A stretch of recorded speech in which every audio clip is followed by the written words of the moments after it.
Selamat pagi semuanya. Perkenalkan, kami dari Legion 4 Arcturus. Nah, anggota kelompok kami adalah Alana dan Nada Aulia dengan NIM 101-19030, Samarah Ahsanul Hafizah dengan NIM 101-19031, Ana Nugraha Jiun dengan NIM 101-19039, Muhammad Rizaldi dengan NIM 101-19040, Stefani Angelika dengan NIM 101-19046, Carolina Sinaga dengan NIM 101-19050, Muhammad Rizky Fadila Lubis dengan NIM 101-19097.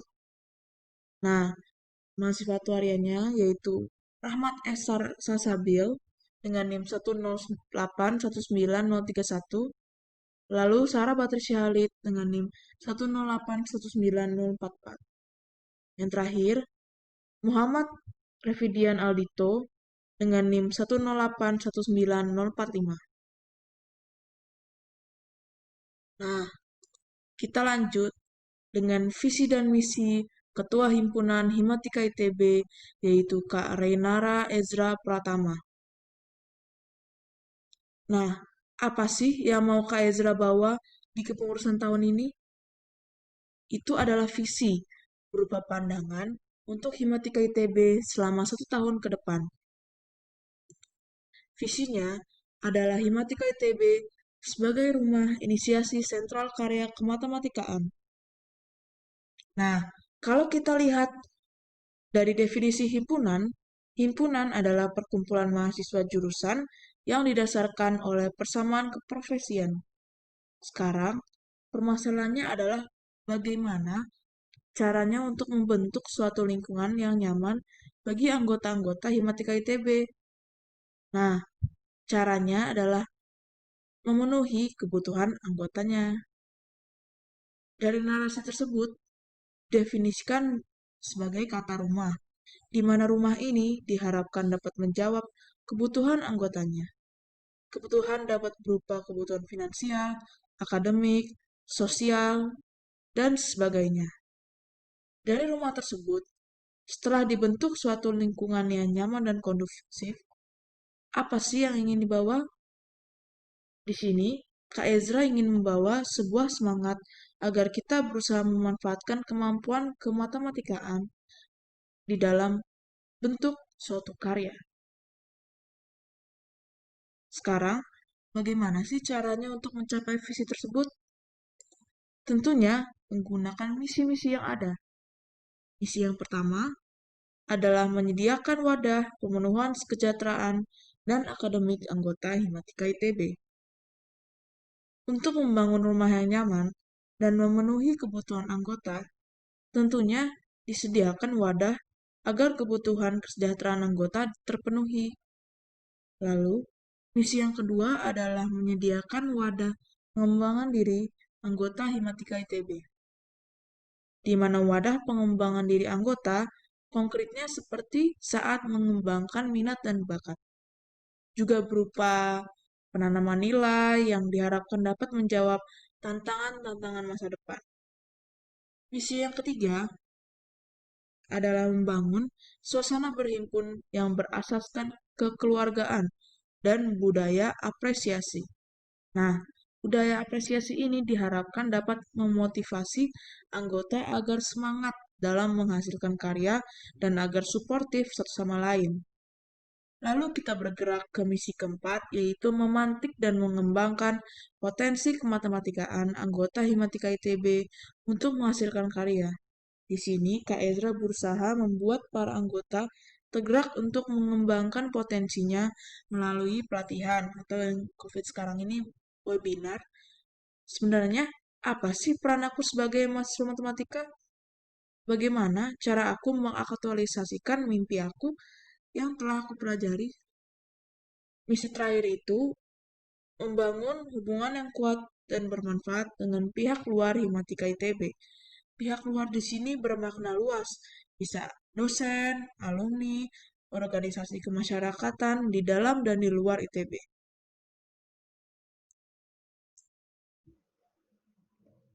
Kali ini, aku akan ngebahas tentang salah satu bidang yang ada di Badan Pengurus Himatika ITB 2020-2021, yaitu bidang kesekjenan. Nah, kenapa sih bidang kesekjenan ada? Sebagai suatu rumah, Himatika ITB pasti memerlukan dana untuk dapat memenuhi segala kebutuhan di dalamnya. Kesekjenan inilah yang memastikan agar dana yang keluar tidak melebihi dana yang ada. Dalam keberjalanannya, Himatika ITB juga membutuhkan adanya administrasi, seperti surat menyurat, proposal, perizinan, dan sebagainya. Wajah Himatika ITB di mata pihak lain pun sangat penting nih. Karena itu, ada salah satu divisi di bidang kesekjenan yang bertugas untuk mendesain, feed, dan sosial media Himatika ITB agar terlihat bagus tentunya. Dalam suatu rumah juga, Himatika ITB tentunya memerlukan perlengkapan-perlengkapan yang menunjang setiap kegiatan Himatika ITB, yaitu berupa sarana dan prasarana. Kemudian, apa sih tujuan dari bidang kesekjenan? Nah, tujuan bidang kesekjenan adalah terciptanya seluruh kegiatan Himatika ITB yang teratur dan nyaman. Lalu, ada siapa saja sih di bidang kesekjenan? Nah, yang pertama adalah Sekretaris Jenderal atau Kepala Bidang dari Kesekjenan. Berbeda dengan kepala bidang yang lain, Sekretaris Jenderal ini mempunyai proker tersendiri. Proker tersebut adalah Himatika Pekan ini. Proker ini memastikan seluruh kegiatan Himatika ITB on track dan sesuai dengan timeline yang ada di setiap pekannya. Yang kedua adalah Sekretaris. Nah, Sekretaris ini tentunya berhubungan dengan surat menyurat, dokumen, dan lain sebagainya. Nah, proker dari Sekretaris ini ada 4. Yang pertama adalah Everything Himatika Wanted, yaitu pembuatan dokumen-dokumen setiap kegiatan Himatika ITB. Yang kedua adalah Celengan Rindunya Himatika, berupa pengarsipan dan dokumentasi setiap kegiatan Himatika ITB. Yang ketiga adalah Closer to Secretary. Nah, proker ini menurutku proker yang paling menarik di Sekretaris, karena proker ini mewadahi semua sekretaris di setiap acara Himatika ITB, baik itu acara kepanitiaan ataupun acara lainnya. Proker ini tuh menarik karena kapan lagi gitu, semua sekretaris di setiap acara Himatika ITB berkumpul bersama dan diwadahi oleh suatu proker. Nah, proker yang terakhir adalah Amin Paling Serius, yaitu pembuatan buku mengenai semua proker di BP Himatika ITB dan penjelasan-penjelasannya. Lalu yang ketiga adalah Bendahara. Bagian ini tentunya berhubungan dengan keuangan Himatika ITB. Nah, proker dari Bendahara ada 4 nih. Yang pertama adalah Oke Sepakat, yaitu penyusunan dan penyetujuan RAB. Yang kedua adalah Bendahara Siap Lapor, yaitu laporan keuangan berupa pemasukan dan pengeluaran kepada masa Himatika ITB yang dilaksanakan setiap 2 bulan sekali.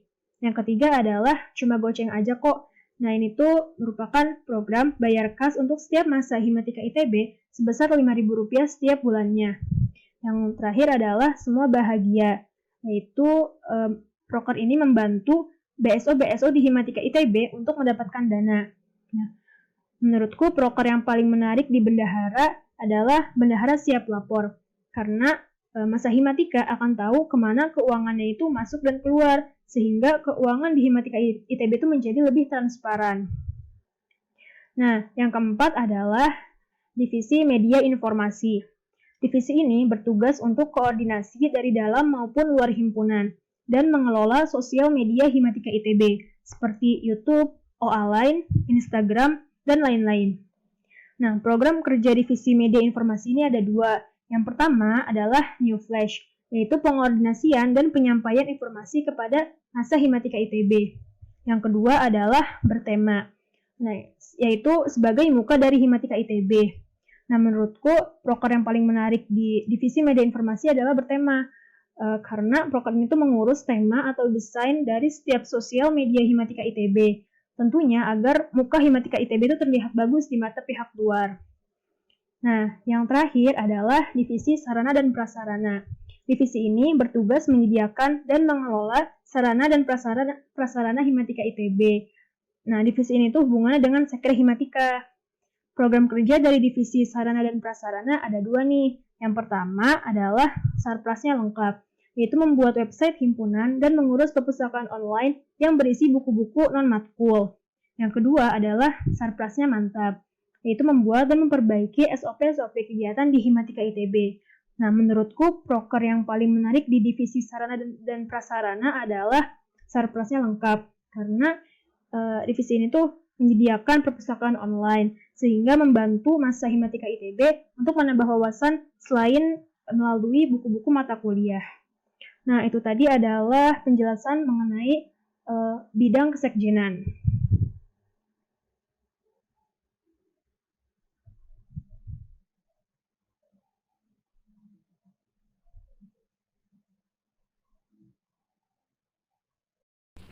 Pada kesempatan kali ini saya akan menjelaskan salah satu bidang di Himatika, yaitu bidang SDA atau sumber daya anggota. Nah, kenapa sih bidang SDA ini harus ada? Bidang SDA ini ada untuk menjamin pemetaan aktualisasi diri anggota dalam kegiatan di Himatika ITB dan menjamin adanya regenerasi sumber daya anggota. Nah, dalam SDA ini sendiri terbagi menjadi dua divisi, yaitu divisi MSDA dan divisi pengadelan. Untuk divisi pengadelan terdapat satu program, yaitu kaderisasi awal. Nah, kaderisasi awal ini penting untuk menjamin adanya regenerasi pada masa Himatika. Untuk bidang MSDA sendiri terdapat proker dengan nama Masterpiece.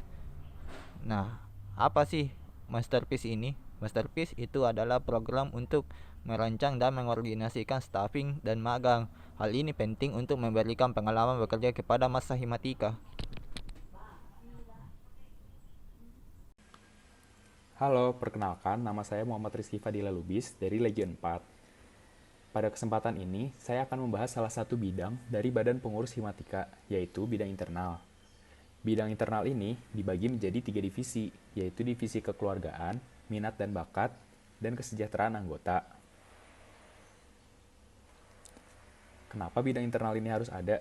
Bidang internal ini ada untuk memenuhi misi ketua himpunan kita, yaitu menyediakan wadah pemenuhan kesejahteraan dan akademik anggota Himatika dan membangun suasana berhimpun yang berasaskan kekeluargaan dan budaya apresiasi sesama masa Himatika. Nah, agar tercapai tujuan tersebut, dibuatlah ketiga divisi ini. Divisi yang pertama adalah kekeluargaan. Divisi ini bertujuan untuk membuat masa Himatika dekat dengan sesama angkatan, mau tingkat atas ataupun yang bawah juga. Agar tercapai, dibuat beberapa program kerja. Yang pertama adalah susu meriah, yaitu memberi susu untuk memberi wish kepada masa Himatika yang berulang tahun. Lalu, bisa juga sebagai apresiasi bagi masa Himatika yang berprestasi. Yang kedua, divisi ini bertanggung jawab untuk mengadakan parade wisuda.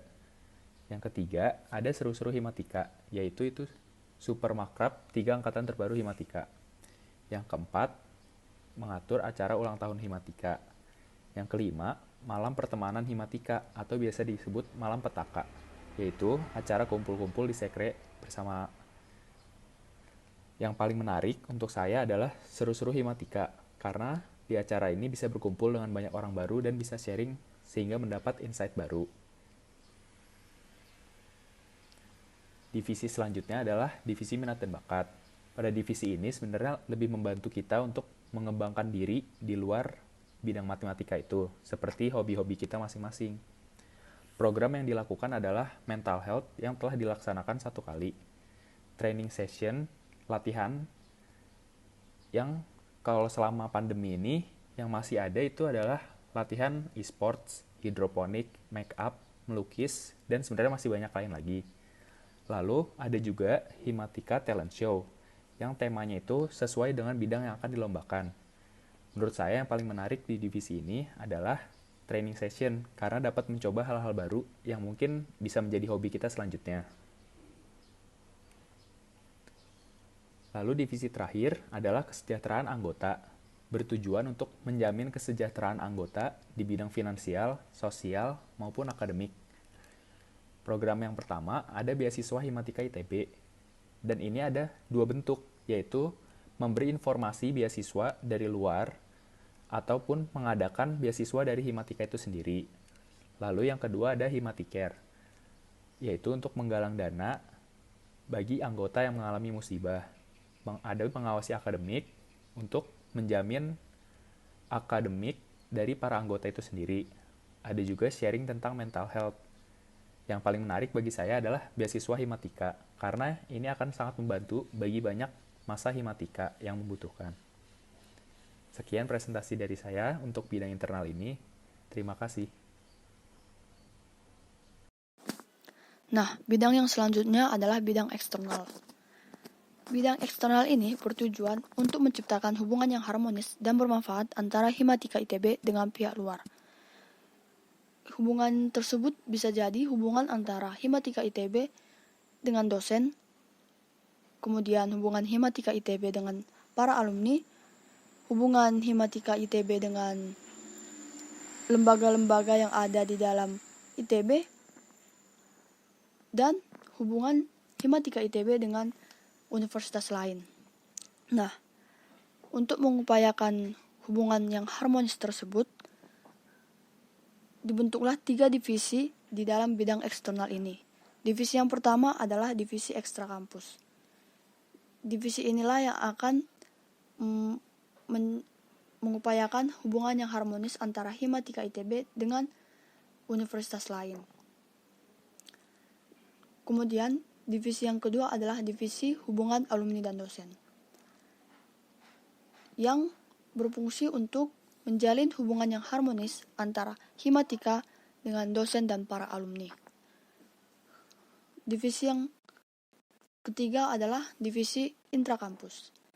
Nah, divisi ini berfungsi untuk mengupayakan terjalinnya hubungan yang harmonis Himatika dengan lembaga-lembaga yang ada di dalam ITB selain dosen dan para alumni. Nah, di divisi-divisi ini mempunyai program kerjanya masing-masing. Kalau divisi ekstra kampus punya 3 program kerja. Yang pertama, EK in Relationship sebagai program kerja yang mengatur dan membangun relasi dengan universitas lain. Kemudian, program kerja kabar EK yang berfungsi sebagai penyalur informasi berguna dari pihak luar ke Himatika. Dan program kerja yang terakhir adalah program kerja teman EK, yang nantinya bertugas untuk mendapatkan dan mengumpulkan kontak pihak luar sehingga komunikasi dari pihak luar ke ITB dapat dengan mudah dilakukan. Nah, sama halnya seperti divisi ekstra kampus, divisi hubungan alumni dan dosen juga memiliki program kerja. Di divisi ini ada 4 program kerja, yaitu yang pertama, Hubaldos in Relations, sebagai program kerja yang mengatur cara untuk terus berkomunikasi dan menjalin hubungan yang baik dengan dosen dan alumni. Cara-cara tersebut dapat seperti meminta dan mengumpulkan kontak dosen. Program kerja yang kedua adalah teman ADD. Program kerja ini akan kerjanya selalu memperbaharui informasi database kontak dosen dan para alumni. Program kerja selanjutnya adalah High Vol 2. Program kerja ini mengupayakan untuk agar lebih mengenal dosen dan lebih tahu tentang dosen dan para alumni juga. Kemudian program kerja yang terakhir adalah World Teachers Day, sebagai program kerja yang mengupayakan karya dengan mencerdaskan anak bangsa. Program kerja ini mempunyai moto yaitu tebarkan, yang berarti teruslah berkarya, cerdaskan anak bangsa. Di divisi ketiga, yaitu divisi intrakampus, mempunyai 3 program kerja. Program kerja yang pertama yaitu Kabar Inka, sebagai program kerja yang mengumpulkan informasi seputar hal di kampus dan menampilkannya ke dalam bentuk infografis untuk selanjutnya dibagikan ke dalam masa Himatika. Program kerja yang kedua adalah Inka in Relationship. Program kerja ini bertujuan untuk menjalin hubungan yang baik antara Himatika dengan lembaga-lembaga kampus. Misalnya dengan melakukan kegiatan sharing dengan himpunan lain di dalam Himatika. Di dalam ITB maksud saya. program kerja yang ketiga dari divisi intrakampus adalah FMIPA Gathering. Program kerja ini sebagai program kerja yang mengadakan acara kumpul bersama dengan mahasiswa baru FMIPA ITB. Dari keseluruhan program kerja yang dimiliki oleh setiap divisi di bidang eksternal ini, program kerja yang paling menarik menurut kelompok kami adalah program kerja EK in Relationship. Dikarenakan program kerja ini adalah program kerja yang mengatur dan membangun relasi dengan universitas lain, sehingga dimungkinkan adanya kunjungan Himatika ITB ke kampus universitas lain tersebut. Misalnya, Himatika sudah pernah melakukan kunjungan ke Depok untuk mengunjungi Universitas Indonesia. Juga Himatika sudah pernah mengunjungi Universitas Gadjah Mada di Yogyakarta. Lanjut ke bidang pengembangan wawasan dan keilmuan. Biar simple, disingkat jadi bidang PWK aja ya. Nah, kira-kira bidang PWK ini bidang yang kayak gimana sih? Atau apa gitu tujuan adanya bidang ini? Nah, jadi intinya sebenarnya, bidang ini tuh bertanggung jawab terhadap 3 hal. Sains dan akademik, kajian, dan keprofesian. Jadi tujuan bidang ini tuh, gimana caranya bisa mengembangkan wawasan anggota Himatika ITB tentang 3 hal tersebut. Dan pastinya ini penting banget gitu, untuk membantu pencapaian visi misi Kahim Himatika ITB 2020-2021. Nah, gimana cara membantu pencapaian itu? Ini dia, meet the teams. Jadi di bawah bidang PWK nih ada 3 divisi. Pertama divisi keprofesian, lalu divisi kajian, lalu ketiga ada divisi sains dan akademik. Nah, biar lebih ngerti gitu, apa beda wilayah kerja antar divisi, yuk kita ngebahas aja proker apa aja yang dimiliki tiap divisi. Kalau divisi kajian, ada 4 proker nih. Himatika Learning Club, ini tuh mengkaji isu yang penting untuk dikaji dan itu tuh berhubungan tentang keseharian gitu. Ini tuh keren sih menurutku karena menarik karena kayak kita tuh kan anak Himatika, anak matematika dan aktuaria yang notabene di mata umum itu ilmu murni gitu. Kayak nggak berhubungan dengan dunia nyata. Dengan adanya proker ini kita kayak bisa istilahnya membuktikan gitu bahwa kita itu bisa terbuka dengan dunia sekitar. Kita itu bisa terbuka dengan what's happening right now gitu. Lalu ada kampanye bahan kajian, terus ada publikasi kajian Himatika, pokoknya kayak setahun tuh bisa sampai 3 kali kajian gitu. Terus selanjutnya ada sayembara artikel matematika. Ini juga penting nih, karena harus banget kita, mau nggak mau harus banget kita harus melatih membuat artikel ilmiah gitu. Lanjut ke divisi keprofesian. Ada 4 proker nih. Ini pertama Career Talk Series. Ini tuh webinar yang seminar sih, tapi karena pandemi kan webinar. Jadi ini tuh mengundang pembicara untuk berbicara tentang karir di dunia matematika dan aktuaria. Ini menarik sih, kan sekarang masa-masa pandemi webinar sedang populer gitu. Kayak sedang populer banget gitu, walaupun kita di rumah aja kita bisa produktif gitu dengan webinar ini gitu. Lanjut, ada Career Information Center. Ini tuh kayak database info-info magang dan sebagainya.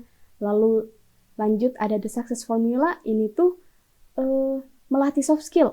Ini juga penting sih. Terus lanjut ada Company Visit. Ini mengunjungi perusahaan yang bergerak di bidang matematika atau yang sekarang lagi booming ya tentang aktuaria itu. Nah, lanjut divisi ketiga yaitu divisi sains dan akademik. Ada 4 proker juga nih. Pertama, Increase Himatika Academy. Ini tuh intinya membuat kumpulan soal, terus membuat solusinya, lalu di-upload di bit.ly/sao_himatika. Nah, ini tuh berguna banget sih. Aku yang pribadi, yang baru masuk jurusan gitu, kayak berguna banget gitu, sao himatika itu. Jadi terus proker selanjutnya ada Increase Mathematics Skill. Kalau ini tuh kayak pelatihan software matematika. Ini juga penting banget nih. Terus lanjut ada Math Class. Ini tuh membahas hal-hal menarik tentang matematika di dunia nyata bersama dosen. Lalu proker yang terakhir yaitu Fun with Mathematics. Ini tuh artikel tentang sesuatu yang menarik lah di matematika. fun fact yang ada di matematika. Nah, jadi itu aja nih proker-proker yang ada di bidang PWK. Semua keren-keren kan, dan semuanya kayak tentunya bermanfaat gitu untuk masa depan tiap-tiap anggota Himatika ITB. Lalu kita masuk ke Bank Research and Development. Nah, dari yang sebelumnya kita tahu kan visi dari Kahim kita, Kak Ezra, itu adalah Himatika ITB sebagai rumah inisiasi sentral karya kematematikaan. Nah, dari kalimat ini salah satu kata yang kita ambil itu adalah kerja. Dan itulah yang menjadi salah satu fokus utama bidang Research and Development. Bidang ini bertujuan untuk menyiapkan para anggota Himatika ITB untuk bisa mulai berkarya demi kebaikan bersama semua orang. Sekarang kita udah tahu kenapa bidang ini ada. Sekarang pertanyaannya, gimana caranya kan untuk merealisasikan hal-hal tersebut? Bidang ini terdiri atas 3 divisi, yaitu divisi karya, divisi penelitian, dan divisi pengembangan masyarakat. Yuk kita kenal dengan divisi-divisi ini lebih lanjut. Jadi pertama adalah divisi karya. Nah, divisi karya ini bertugas untuk memberikan wadah untuk para anggota Himatika ITB di mana mereka bisa mengembangkan skill mereka agar mereka dapat lebih percaya diri untuk berkarya. Divisi ini melakukannya dengan menyelenggarakan seminar, pelatihan, workshop, dan yang lainnya yang dapat diikuti oleh seluruh anggota Himatika ITB. Tidak hanya itu, salah satu program kerja dari divisi ini yang menarik adalah divisi ini juga membuat majalah yang berisi cerita-cerita mengenai karya-karya anggota Himatika ITB. Keren banget kan? Nah, terus yang kedua itu ke divisi yang juga gak kalah menarik nih, yaitu divisi penelitian. Di divisi ini kita menggunakan alat-alat yang ada di Himatika untuk memberikan jawaban atas masalah-masalah yang kita hadapi ataupun yang orang sekitar kita hadapi. Alat utama yang kita pakai itu adalah data science.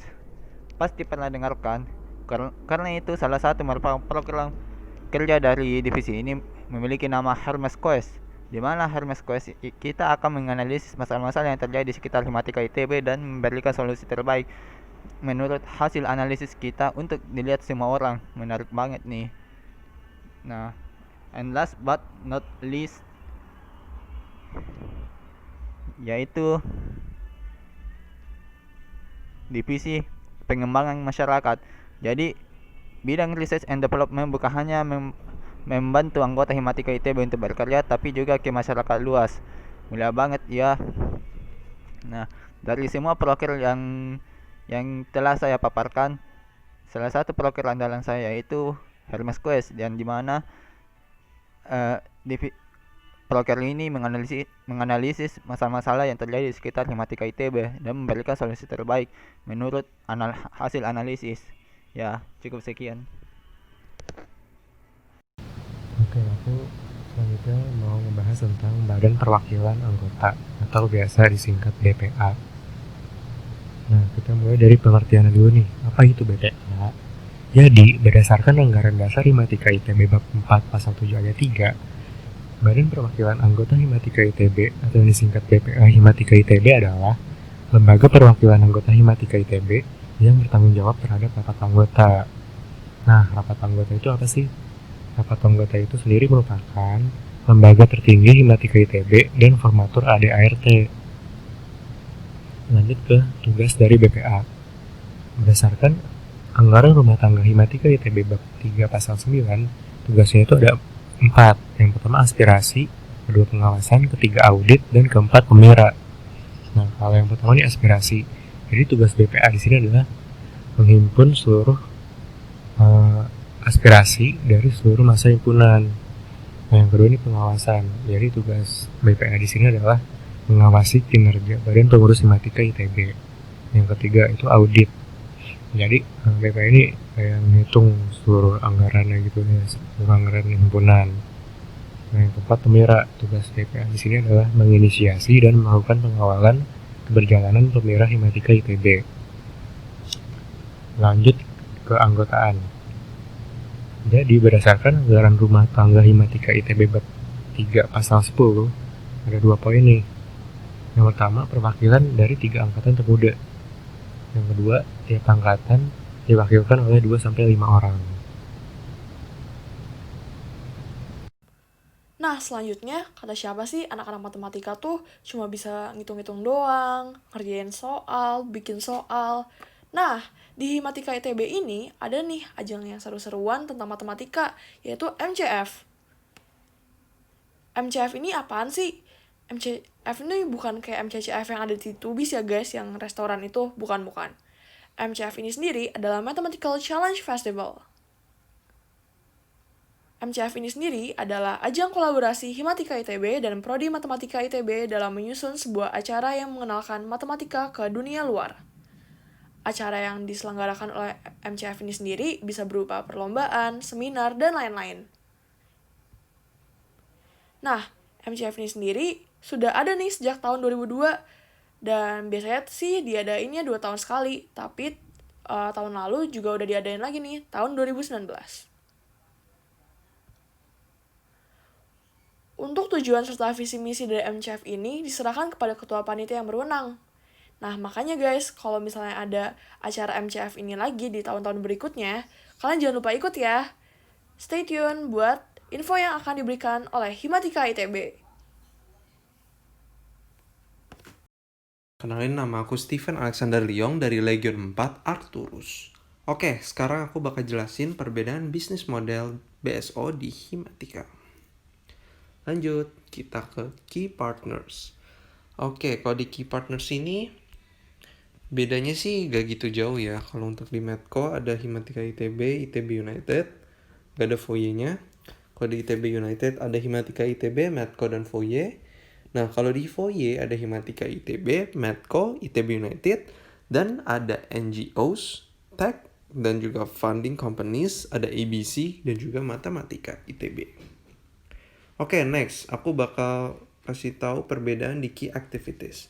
Nah, perbedaannya itu kalau di Medco, key activities-nya adalah untuk penyempurnaan konten buku. Sedangkan untuk ITB United adalah research design yang paling laku. Kalau foyer adalah pengembangan website dan platform lainnya. Dan juga konten-konten yang edukatif. Nah, sekarang ke key resources. Perbedaannya itu terjadi. Oke, kalau di Medco ada anggota Medco, model produksi, kumpulan soal. Nah, kalau di ITB United, cuma 2, itu staff dan juga model bisnis. Nah, untuk foyer, adalah platform medsos, financial resources, dan juga talent. Nah, sekarang aku lanjut ke customer relationship. Oke, untuk customer relationship ada kesamaan di ITB United dan Medco. Itu sama-sama social media dan juga feedback. Ya, feedback ini berisi survei biasanya. Nah, untuk foyer dia berbeda, yaitu email newsletter dan juga surveys. Oke, sekarang kita lanjut ke channel. Channel apa sih yang digunain? Nah, kalau di Medco itu dan ITB United sama-sama menggunakan Line, Instagram, dan Tokopedia. Nah, kalau untuk Medco juga menggunakan PJ Fakultas, ITB United, Shopee. Nah, kalau untuk foyer ini berbeda, itu ada event universitas, webinar, dan juga surveys. Sekarang kita lanjut ke value propositions. Nah, di value propositions ini, untuk Medco sendiri adalah seri buku Medco yang terpercaya, ringkas, dan kompeten. Nah, untuk ITB United adalah produk aparat berkualitas tinggi yang diminati oleh masa ITB. Nah, kalau untuk foyer ada triviaan, quiz, artikel, podcast, children book, dan juga magazine. Nah, sekarang kita lanjut ke customer segment. Nah, di bagian ini, Medco sendiri, customer segmentnya itu ada maba ITB dan anak jurusan yang dapat mata kuliah FAK atau STAT. Nah, kalau untuk foyer, dia ada 4 mahasiswa pencinta STEM, anak SMA, dan juga anak SD. Nah, kalau ITB United sendiri ini lebih umum. Jangkauannya itu untuk mahasiswa, dosen, wali, orang tua, dan juga alumni ITB. Sekarang kita next ke cost structure yang terakhir. Belum terakhir, satu terakhir. Oke, lanjut. Ada di Medco ada produksi buku, keperluan penjualan, dan juga kebutuhan-kebutuhan lainnya. Nah, kalau di foyer ada pricing, web service, dan juga ada quiz reward. Nah, untuk produksi Untuk ITB United ada produksi barang, produksi packaging, dan juga biaya promosi. Nah, sekarang kita ke bagian terakhir yaitu revenue streams. Nah, di bagian ini juga terdapat perbedaan. Kalau di Medco adalah penjualan buku Medco. Kalau di ITB United, revenue streams-nya adalah penjualan produk-produk ya tentunya. Dan juga untuk FOYE itu ada pada funding dari Himatika, sponsors, dan juga merch dan goods. Juga dicantumin itu bisa dicek di FOYE staff. Oke, jadi sekian penjelasan aku tentang perbedaan yang ada di BSO Himatika ini. Thank you.